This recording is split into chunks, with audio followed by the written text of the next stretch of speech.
Shalom semuanya, selamat pagi. Pada pagi hari ini kita akan mendengarkan renungan firman Tuhan tentang perumpamaan tentang anak yang hilang.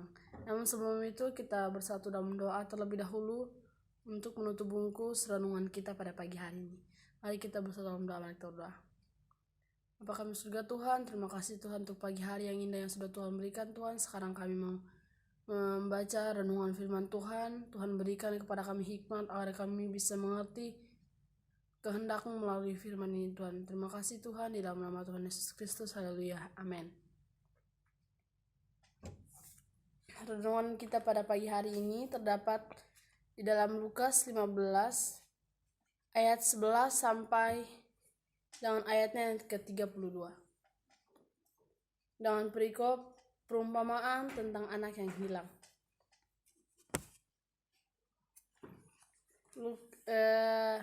Ayat kita terdapat di dalam Lukas 15 ayat 11 sampai 32. Dengan perikop perumpamaan tentang anak yang hilang. Yesus berkata lagi, ada seorang mempunyai 2 anak laki-laki. Kata yang bungsu kepada ayahnya, "Bapa, berikanlah kepadaku bagian harta milik kita yang menjadi hakku."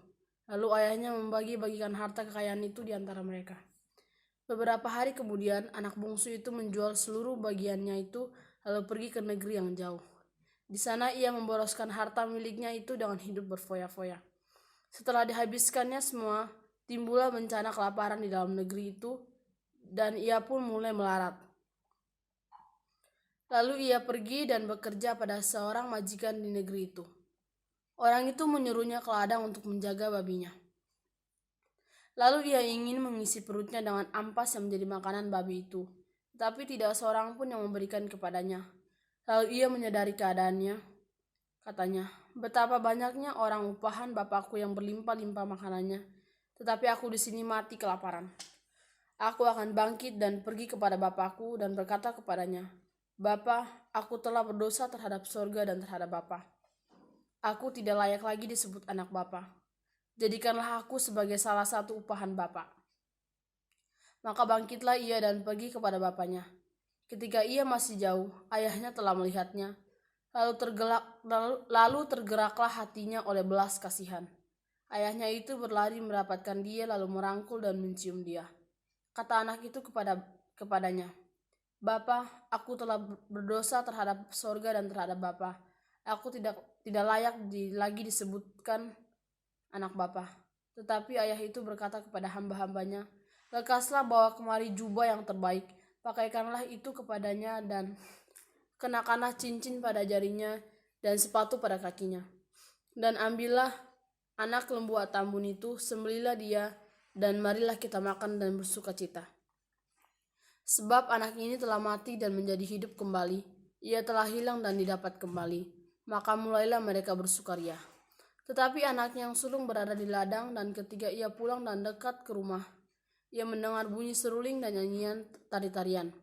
Lalu ia memanggil salah seorang hambanya dan berkata kepadanya, 'Apa arti semuanya itu?'